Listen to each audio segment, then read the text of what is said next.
Mari kita lihat apa yang dilakukan gadis ini. Itu benar, dia menggunakan tangannya untuk membuka mulut mayat. Lalu mengambil alat-alat yang sudah disiapkan. Mungkinkah dia ingin mencabut gigi berlubang untuk mayat ini? Dia menggunakan penjepit terus-menerus menyodok mulut mayat ini.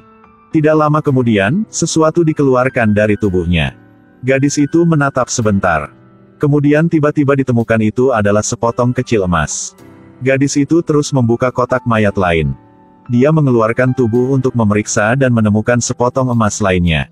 Maka yang ketiga dan keempat masih memberikan hasil yang sama. Ini juga tidak buruk untuk melakukan pekerjaan ini. Setelah selesai bekerja, gadis itu menyalakan sebatang rokok dan membawanya ke mulutnya. Dia merupakan perempuan forensik bernama Miyang yang bekerja di sini. Saya juga harus mengatakan bahwa pekerjaan ini sangat sulit kalau Anda tidak keberanian. Miyang dengan santai memasukkan emas itu ke dalam sakunya. Hanya ada satu mayat yang tersisa sebelum dia bisa pulang. Ini adalah korban yang dipindahkan tadi siang. Dia adalah seorang pria berumur kira-kira 40 tahun. Miyang dengan cepat melepas pakaiannya. Kedua telinga korban masih tertutup air. Mungkin dia tewas tenggelam. Ketika Miyang memandikan mayat itu, dia melihat sesuatu yang berkilauan. Miyang mengeluarkan hal itu, ternyata itu berlian. Dia terus mencari sebentar, segera menemukan berlian kedua. Dikatakan bahwa benda yang berhubungi orang mati tidak bisa disentuh. Tapi Miyang tidak peduli sama sekali. Dia membuka mulut mayat, menggunakan penjepit untuk mencabut gigi emas di mulutnya. Pada saat itu, jari-jari mayat tiba-tiba bergerak sedikit. Miyang memeriksa gigi itu, dan menemukan gigi itu juga diikat dengan benang. Dia menarik benang keluar dan melihat sekantong sesuatu. OMG, itu sekantong penuh berlian. Miyang sangat gembira dan memasukkan sekantong berlian itu langsung ke sakunya. Sebenarnya, semakin banyak yang Anda miliki, semakin banyak yang Anda inginkan. Miyang segera menggunakan pisau untuk memotong perut mayat itu. Tidak diduga. Sesaat kemudian, mayat tiba-tiba duduk. Dia melihat sekeliling seperti sedang mencari sesuatu. Miyang sangat takut hingga wajahnya menjadi pucat.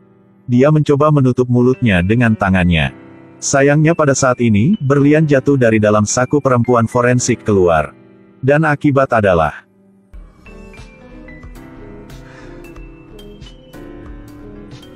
Ini milikku.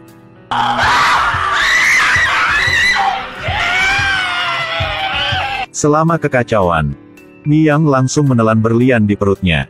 Mayat itu mencoba membuka mulutnya untuk mendapatkan apa yang miliknya. Miyang mengusaha berjuang untuk kabur dari mayat ini. Namun dia menolak untuk melepaskannya. Untungnya Miyang merangkak ke depan, meraih pisau bedah dan berbalik untuk melikamnya.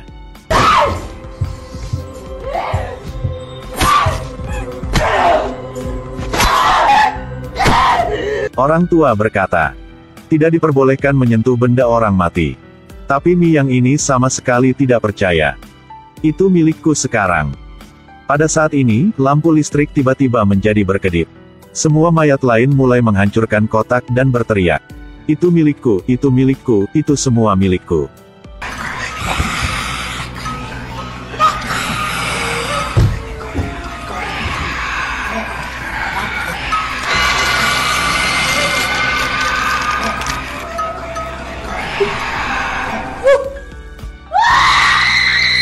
Tangisan tanpa suara Miyang menarik perhatian rekan. Dia mengambil senter dan perlahan berjalan ke arah area operasi. Dan gunakan nada lembut untuk memanggil nama rekan kerja. Miyang ah.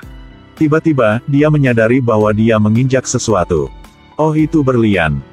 Dia segera memasukkannya ke dalam sakunya dan melanjutkan pencarian.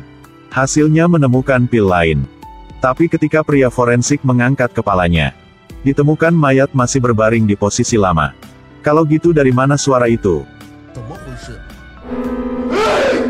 Pria forensik takut mati. Itu Miyang. Dia perlahan bergerak maju. Dan menemukan bahwa di mulut Miyang ada sangat banyak berlian berkilauan. Pria forensik dengan tenang mengambil setiap pil dan memasukkannya ke dalam sakunya. Sama sekali tidak memperdulikan Miyang hidup atau mati. Tapi begitu berlian terakhir tercapai,